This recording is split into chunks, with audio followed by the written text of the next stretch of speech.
ڕێکەوتی 22 سەرماوەزی ساڵی 1360 هەتاوی جەلادانی کۆماری ئیسلامی لە شاری سنا دوو تێکۆشەری کۆمەڵە بە ناوەکانی هاوڕێ عەزیز بەسامی و هاوڕێ حەمید بەختیاری تیرباران دەکەن.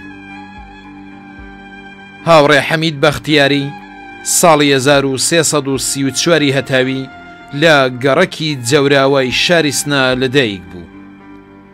هاوڕێ حەمید وەک مەعەلیم لە ئاوایەکانی کێڵانە و دایانە و زەنان سەر بە ناوچەی سنا دەستی کرد بە وانەوتنەوە و ساڵەکانی 52 و 53 هەتاوی لەگەڵ هاوڕێیانی کۆمەڵە ئاشنایەتی پەیدا کرد و ڕێبازی خۆی بە کۆمەڵەوە گرێدا.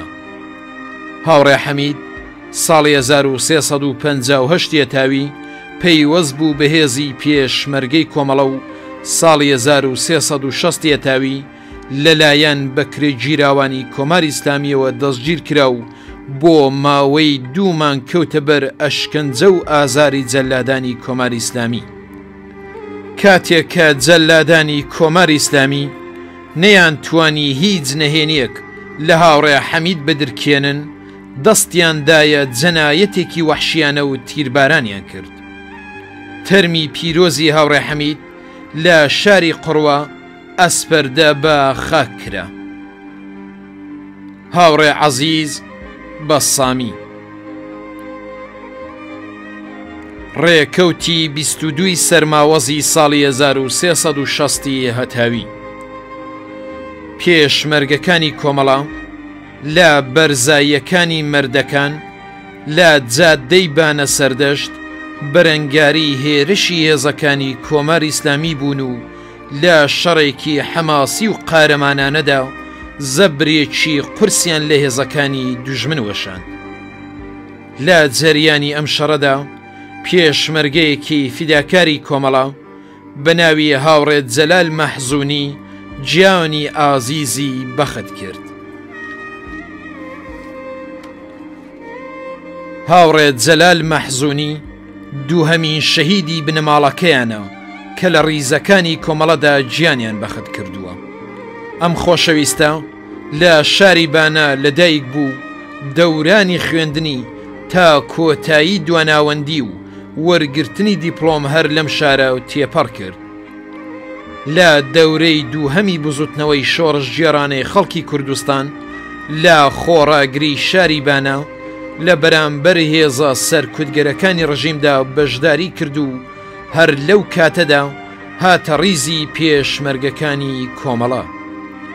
لە بەر وشیاری سیاسی و دڵسۆزی بەرامبەر بە هاوڕێیانی بوو بە بەرپرسی سیاسی دەستەیەک لە هاوڕێیانی پێشمەرگە کە بە باشترین شێوە ئەرکەکانی خۆی بەڕێوە دەبرد. ڕێکەوتی 22 سەرماوەزی ساڵی 1362 هەتاوی هێزەکانی کۆماری ئیسلامی لە گروهی زەربەتی سپای پاسدارانی قۆخان هێرشیان کردە سەر ئاوایەکانی سپێدەرە و نجنێ لە جادەی بانە سەردەشت. پێشمەرگەکانی کۆمەڵە لە گوردانی بانە لە شەڕێکی 5 ساعەتەدا بەرەنگاری ئەم هێرشە بوون و زەبرێکی قورسیان لە بەکرێگیراوانی کۆماری ئیسلامیدا. لەم شەڕەدا دەیان کەس لە هێزەکانی کۆماری ئیسلامی کوژران. فەرماندەی گروهی زەربەت یەکێک لە کوژراوانی ئەم شەڕە بوو. لە جەریانی ئەم شەڕەدا بەداخەوە پێشمەرگەیەکی فداکاری کۆمەڵە بە ناوی هاوڕێ عەبدوڵڵاه ئیمادی ناسراو بە حەیدەر فارس گیانی ئازیزی بەخت کرد. هاوڕێ عەبدوڵڵاه ئیمادی ناسراو بە حەیدەر فارس.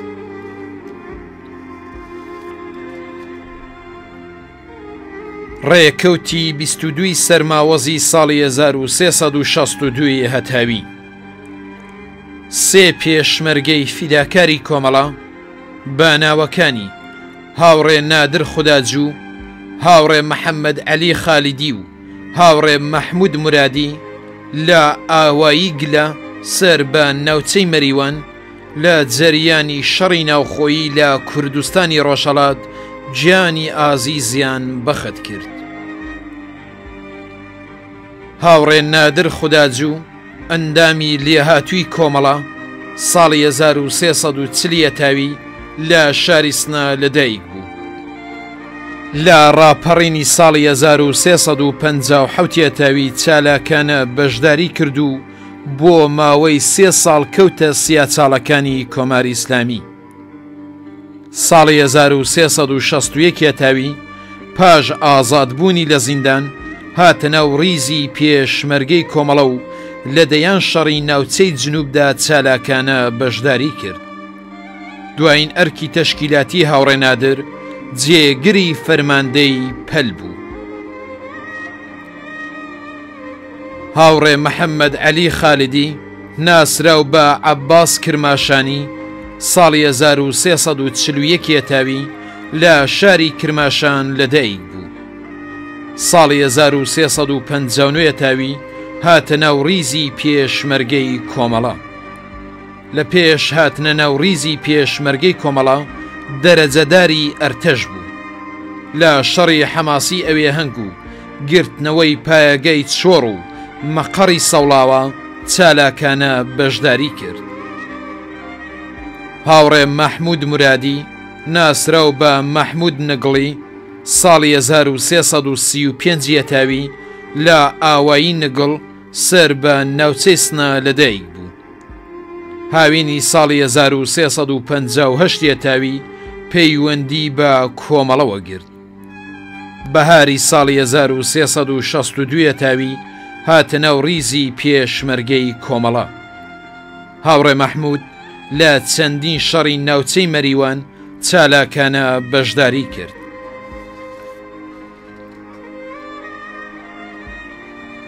ڕێکەوتی 22 سەرماوەزی ساڵی 1363 هەتاوی پێشمەرگە قارەمانەکانی گوردانی 22 ورمێ لە بەشی کنار بەڕۆژ لە 2 کیلومتری جادەی ورمێ تورکیا بەرەنگاری هێرشی بەربڵاوی هێزە داگیرکەرەکانی ڕژیم بوونەوە. لە 3 قۆڵەوە پەلاماریان بردە سەر هێزی دوژمن و پاش شەڕێکی سەخت و حەماسی ئەم هێرشەیان بە تەواوی تێکشکاند.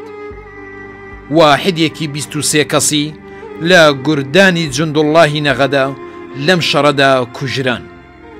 جێگەی ئاماژەیە لەم شەڕەدا چل بەکرێ گیراوی ڕژیم کوژران و 3 کەسیشان بەدیل گیرە و کۆمەڵێک تەقەمەنی کەوتە دەست هێزی پێشمەرگەی کۆمەڵە. لە جەریانی ئەم شەڕەدا لە ئاوایی قەرەقات سەر بە ناوچەی ورمێ بەداخەوە پێشمەرگەیەکی فیداکاری کۆمەڵە بە ناوی هاوڕێ سەیفوڵڵا هەژیری زادە گیانی ئازیزی بەخت کرد. هاوڕێ سەیفوڵڵا هەژیری زادە ناسراو بە هوشەنگ ساڵی 1340 هەتاوی لە نزیک شاری گەتساران لەدایک بوو. ساڵەکانی پێش ڕاپەڕین هاتە ناو جەرگەی خەباتی سیاسیەوە. لە شۆڕشی ساڵی 57دا چالاکانە بەشداری کرد و لە خەباتی زەحمەت کێشانی ئاوایەکەیان دژی دەرەبەگەکان دەوری بەرچاوی بینی.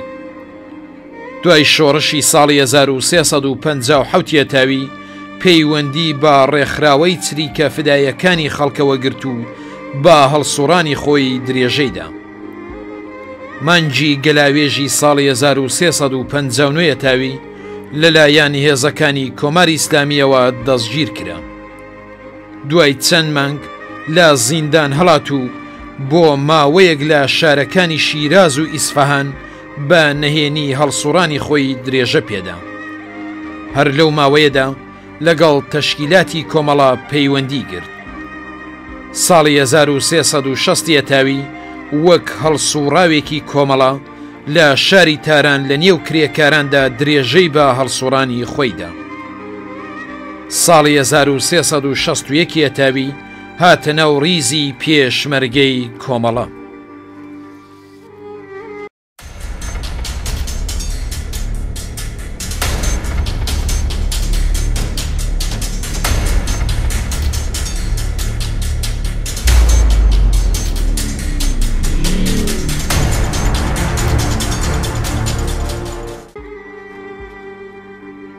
ڕێکەوتی 23 سەرماوەزی ساڵی 1361 هەتاوی هێزەکانی کۆمار ئیسلامی هێرشیان کردە سەر ئاوایی مەڵالەر سەر بە ناوچەی بۆکان.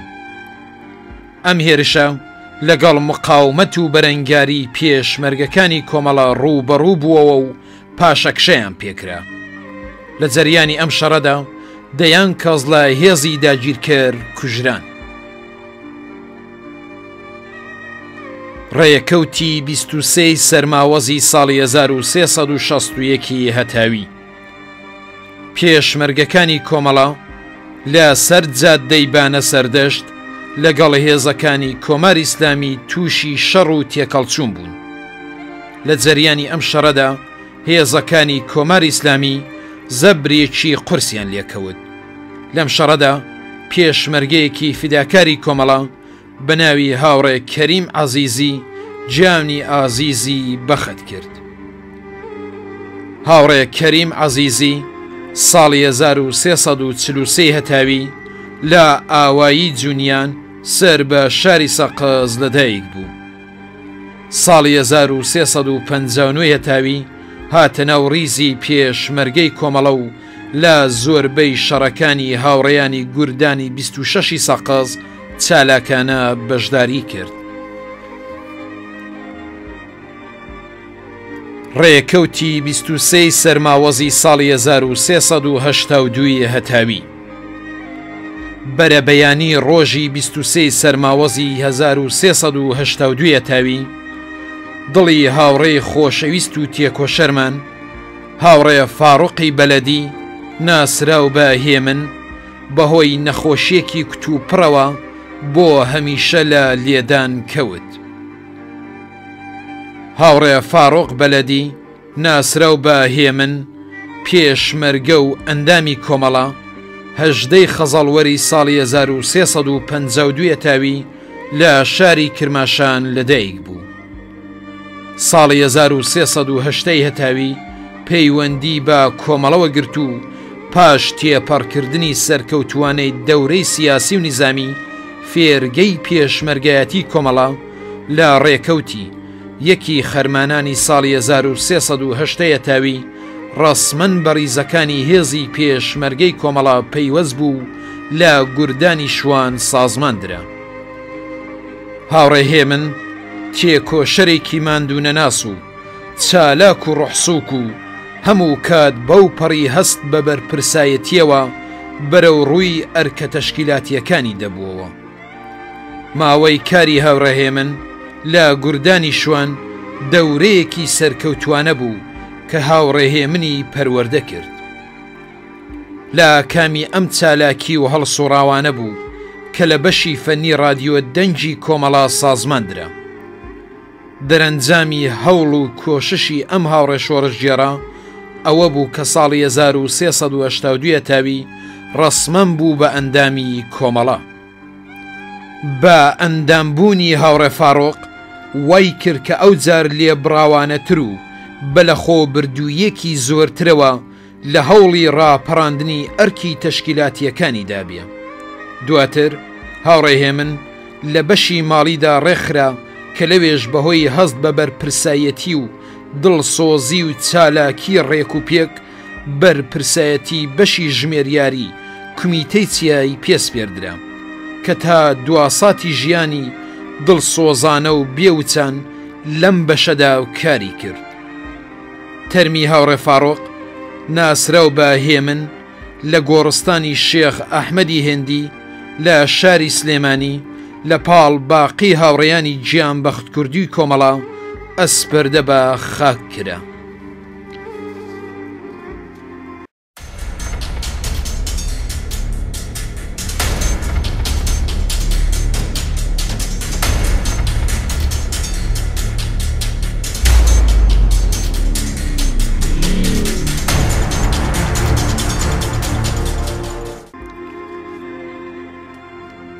ڕێکەوتی 24 سەرماوەزی ساڵی 1364 هەتاوی جەلادانی کۆمەری ئیسلامی لە ئاوایی قوچاق سەر بە ناوچەی دیواندەرە چێکۆشەرێکی کۆمەڵەیان بەناوی هاوڕێت جەلال ئەفسایی لەو پەڕی وەحشی گەریەوە لە ماڵەکەی خۆیان هێنایانە دەرەوە و بەر دەزڕێژیاندا و بەم جۆرە گیانی ئازیزی بەخت کرد.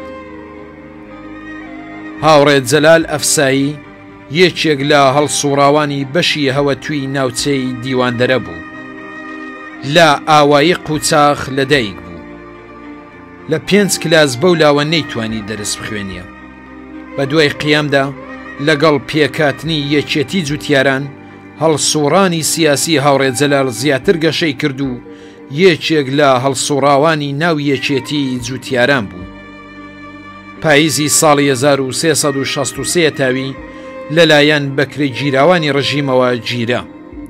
دوای ئازادبوون لە زیندان ماوەیەک لە ئاوایەکەی خۆیان دوورکەوتەوە.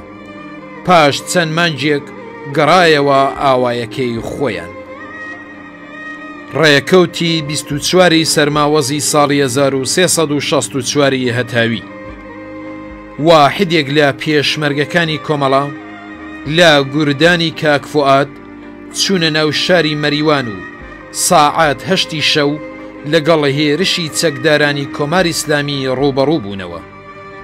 پاش شەڕێکی قورس زەبرێکی کاریان لە هێزەکانی ڕژیم وەشاند و ژمارەیەک لە بەکرێ گیراوان کوژران و بریندار بوون. پێشمەرگەکان پاش ئەو ئەمەلیاتە بە سڵامەت لە شار هاتنە دەر. ڕێکەوتی 24 سەرماوەزی ساڵی 1364 هەتاوی چەند واحید لە پێشمەرگەکانی کۆمەڵا لە گوردانی بانە پایەگای بەکرێ گیراوانی ڕژیمیان لە ئاوایی ناوە سەر بە ناوچەی بانەیان گەمارۆدا و لە ساعات 5 دوای نیوەڕۆوە هێرشیان کردە سەر ئەم پایەگایە و بە چەکی سووک و نیوە قورس سەنگەرەکانی دوژمنیان داگرت. پاش 2 ساعات شەڕی قارەمانانە ژمارەیەک لە هێزی داگیرکەری ڕژیم کوژران و بریندار بوون و زیانێکی قورس بە پایەگاکە گەیشت. لە جەریانی ئەم ئەمەلیاتەدا پێشمەرگەیەکی فداکاری کۆمەڵا بەناوی هاوڕێ عومەر شەهریاری ناسرا و بە عومەر کۆربنە و گیانی ئازیزی بەخت کرد. هاوڕێ عومەر شەهریاری ناسرا و بە عومەر کۆربنە و لە ئاوایی کۆربنە و سەر بە شاری سەردەشت لەدایک بوو.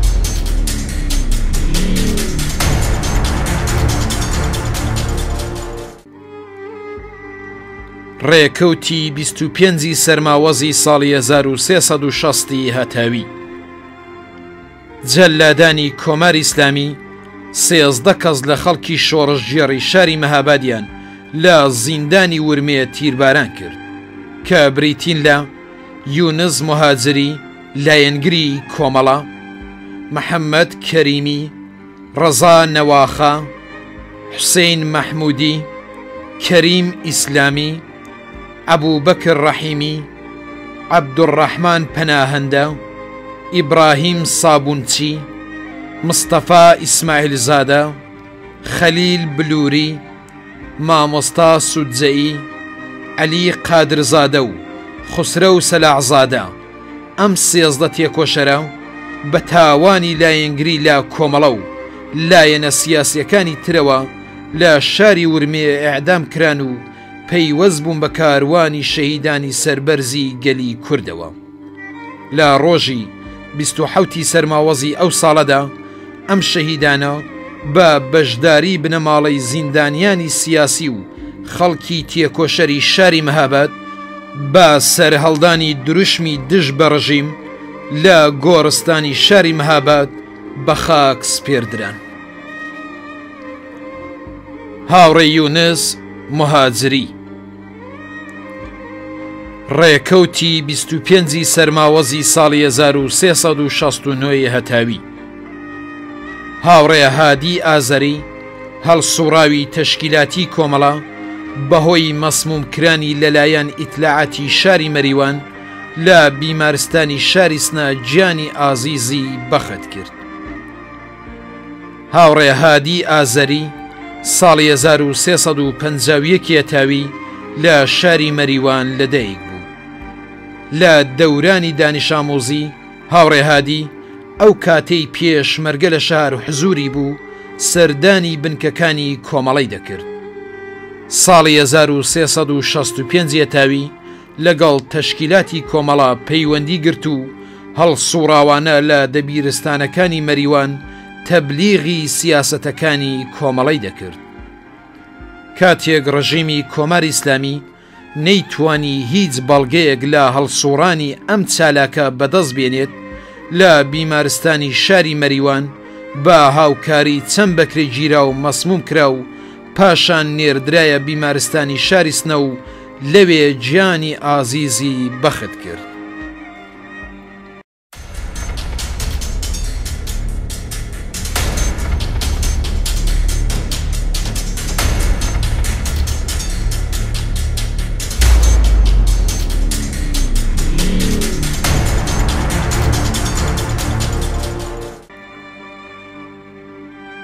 ڕێکەوتی 26 سەرماوەزی ساڵی 1359 هەتاوی هێزەکانی کۆماری ئیسلامی هێرشیان کردە سەر ئاوایەکانی ماسان و کۆڵەسارە و نەجەفاوە لە ناوچەی کامیاران. ئەم هێرشە هێزەکانی کۆماری ئیسلامی لەگەڵ مقاومەت و بەرەنگاری پێشمەرگەکانی کۆمەڵا لە پەلی شەهید فایق ڕووبەڕوو بووەوە و لا سەعات نوێی بەیانی تا چواری ئێوارە ئەم ناوچەیە بوو بە مەیدانی شەڕێکی قورس و خوێناوی. هێزەکانی کۆماری ئیسلامی لە چەندین لاوە هێرشیان کردە سەر ئاوایی نەجەفاوە و دەوروبەری. خەڵکی ئەم ئاواییە لە بەرامبەر ئەم هێرشە مقاومەتێکی کەمیانەیان لە خۆیان نیشاندا و هێزەکانی ڕژیم پاش لە دەستدانی دەیان کەس لە هێزەکانی ناچار لەم ناوچەیە پاشەکشەی کرد. حەماسەی شەڕی ئاوایی نەجەفاوە بە خوێنی پێشمەرگەیەکی فیداکاری کۆمەڵە بە ناوی هاوڕێ محەممەد موراد دار هەمرۆ لە مێژووی بزوتنەوەی ڕزگاری خوازانەی گەلی کورد تۆمار کرا. هاوڕێ محەممەد مراد ناسراو بە حەمەی دار هەمرۆ ساڵی 1340 هەتاوی لە ئاوایی دار هەمرۆ سەر بە ناوچەی کامیاران لەدایک بوو. پاش ڕاپەڕینی ساڵی 1357 تاوی هاتە ناو ڕیزی خەباتی پێشمەرگانەوە. لە شەڕەکانی بەرگری دژی هێرشی کۆماری ئیسلامی بۆ سەر کوردستان بە گەرمی بەشداری کرد. ڕێکەوتی 26 سەرماوەزی ساڵی 1361 هەتاوی جەلادانی کۆماری ئیسلامی چوار تێکۆشەر و زەحمەتکێشی ئاوایەکانی مەریوانیان بە تاوانی لایەنگری لە کۆمەڵە لە شاری مەریوان تیرباران کرد کە بریتین لە هاوڕێ ئەسعاد تاجیک، هاوڕێ حەسەن قادری، هاوڕێ حەسەن سەحرایی و هاوڕێ ساڵح فەرەجی. ئەو چوار تێکۆشەرە بوون کە گیانی ئازیزیان بەخت کرد. هاوڕێ ئەسعەد تاجیک ساڵی 1335 تاوی لە شاری مەریوان لەدایک بوو. پاش ڕاپەڕینی ساڵی 1357 تاوی بوو بە بەرپرسی یەکێتی جوتیارانی ئاوایی و لە ژێر و پاشان یەکێتی جوتیارانی مەریوان. لە کاتی بەڕێوەبردنی کارێکی تەشکیلاتی دەستگیر کرا و پاش تەحملی ئازار و ئەشکەنجەی ڕژیم تیرباران کرا. هاوڕێ حەسەن قادری، هاوڕێ حەسەن سەحرایی، هاوڕێ ساڵح فەرەجی. ڕێکەوتی 26 سەرماوەزی ساڵی 1362 هەتاوی دەستەیەک لە پێشمەرگەکانی کۆمەڵە لە ئاوایی ئاڵیاوێ سەر بە ناوچەی سندوسی نەغەدا کەوتنە گەمارۆی هێزەکانی کۆماری ئیسلامی و لە شەڕێکی سەخت و خێناویدا توانیان ئەم گەمارویە تێک بشکێنن. لە جەریانی ئەم شەڕەدا دوو پێشمەرگەی فیداکاری کۆمەڵە بە ناوەکانی هاوڕێ عەبدوڵڵا وەهابزادە و هاوڕێ یوسف محەممەد زادە گیانی ئازیزیان بەخت کرد. هاوڕێ عەبدوڵڵا وەهابزادە ئەندامی لێهاتووی کۆمەڵە ساڵی 1342 هەتاوی لە یەکێک لە ئاوایەکانی ناوچەی شنۆ لەدایک بوو. ساڵی 1358 هەتاوی لەگەڵ کۆمەڵە ئاشنا بوو، پەیوەندی بە کۆمەڵەوە گرت و وەک هەڵسوڕاوێکی تێکۆشەر لە ناو خوێندکاراندا دەستی کرد بە چالاکی سیاسی. پاییزی ساڵی 1360 هەتاوی لە لایەن ڕژیمەوە گیرا. ساڵی 1361 هەتاوی هاتە ناو ڕیزی پێشمەرگەی کۆمەڵە. هاوڕێ یوسف محەممەد زادە ئەندامی لێهاتووی کۆمەڵە ساڵی 1338 هەتاوی لە شاری مەهاباد لەدایک بوو.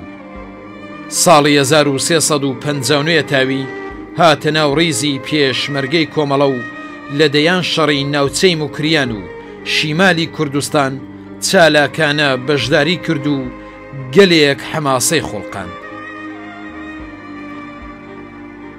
ڕێکەوتی 26 سەرماوەزی ساڵی 1363 هەتاوی سێ پێشمەرگەی فیداکاری کۆمەڵە لە گوردانی سیویەکی بۆکان لە نیزیک ئاوایی کەرێزە سەر بە شاری بۆکان کەوتنە گەمارۆی بەکرێ گیراوانی کۆمار ئیسلامی لە گروهی زەربەتی بۆکان.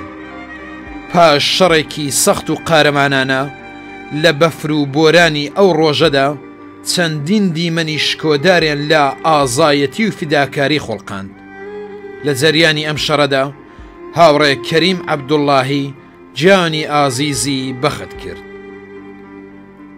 هاوڕێ کەریم عەبدوڵڵاهی ناسراو بە کەریم مۆکە ئەندامی لێهاتووی کۆمەڵە لە ئاوایی مۆکە سەر بە ناوچەی فەیزوڵڵا بەجی بۆکان لەدایک بوو. پاییزی ساڵی 1359 هەتاوی هاتە ناو ڕیزی پێشمەرگەی کۆمەڵە و لە هێزی پێشڕە و سازماندرا. لە دەیان شەڕی ناوچەی موکریان قارەمانانە بەشداری کرد. فەرماندەی پەل دوایین ئەرکی تەشکیلاتی هاوڕێ کەریم بوو.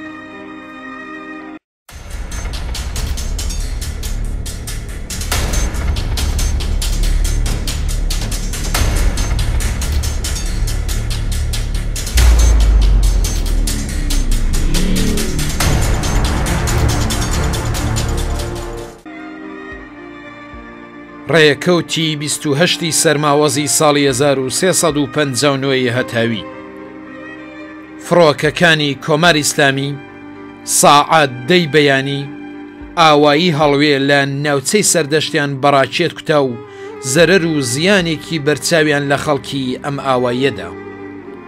لەم بۆمبارانەدا 5 کەس لە خەڵکی بێتاوانی ئەم ئاواییە گیانیان بەخت کرد کە بریتی بوون لە هاوڕێیان محەممەد ئاببەستە ناسراو بە حەمەی مەلا ڕەحمان لایەنگری هەڵسوڕاوی کۆمەڵە، فاتمە ڕەسوڵی 45 ساڵە، خەدیجە کچی فاتمە، مریەم 6 ساڵە و ئایشێ. ئەو 5 کەسە بوون کە قوربانی سیاسەتە دژە ئینسانیەکانی ڕژیمی کۆماری ئیسلامی بوون. بێجگە لەم 5 کەسە 9 کەسی تریش بە توندی بریندار بوون.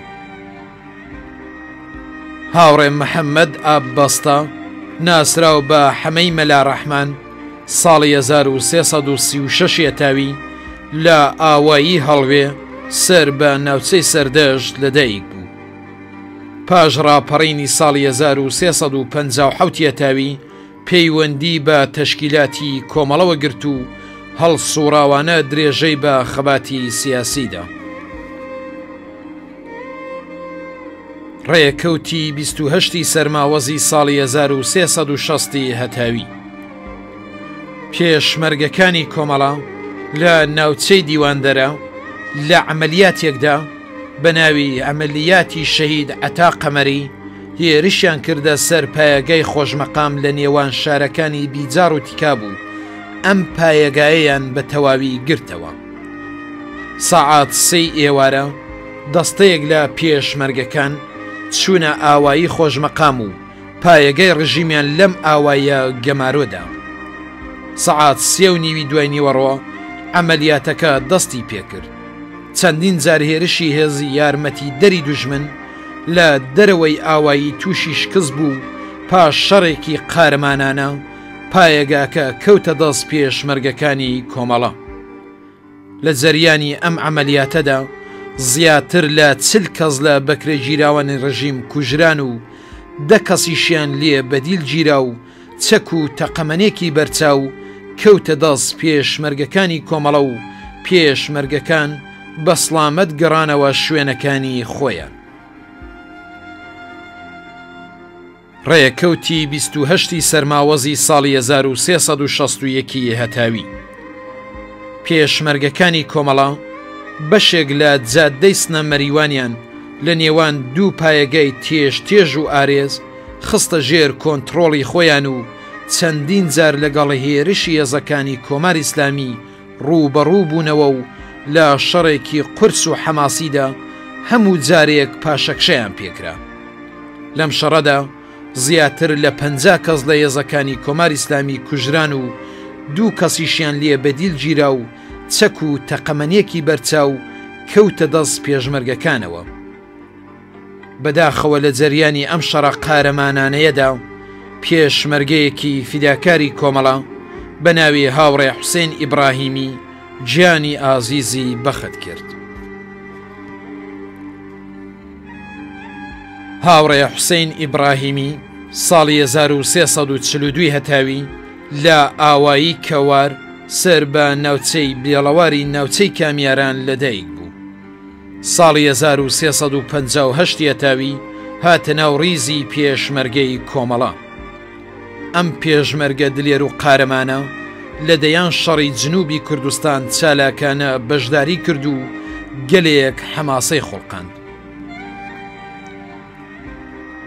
ڕێکەوتی 28 سەرماوەزی ساڵی 1362 هەتاوی 13 پێشمەرگەی تازە چەکداربووی کۆمەڵە لە نیزیک ئاوایی دۆزەغەرە سەر بە ناوچەی دیواندەرە لە جەریانی شەڕی ناوخۆیی گیانی ئازیزیان بەخت کرد کە بریتین لە هاوڕێ ئیقباڵ مورادی، هاوڕێ کیومەرس بەرفی، هاوڕێ مەحێددین ئەسەدی، هاوڕێ ئیرەج یوسف پور، هاوڕێ شەفیع عەبدوڵڵاهی، هاوڕێ عەبدوڵڵاه ئەحمەدی، هاوڕێ مەحبوبە کوردیان تەراقی، هاوڕێ فەرزاد میهرەبان، هاوڕێ مەحموود کەریمی، هاوڕێ حوسێن ئاخش، هاوڕێ هادی شارانی،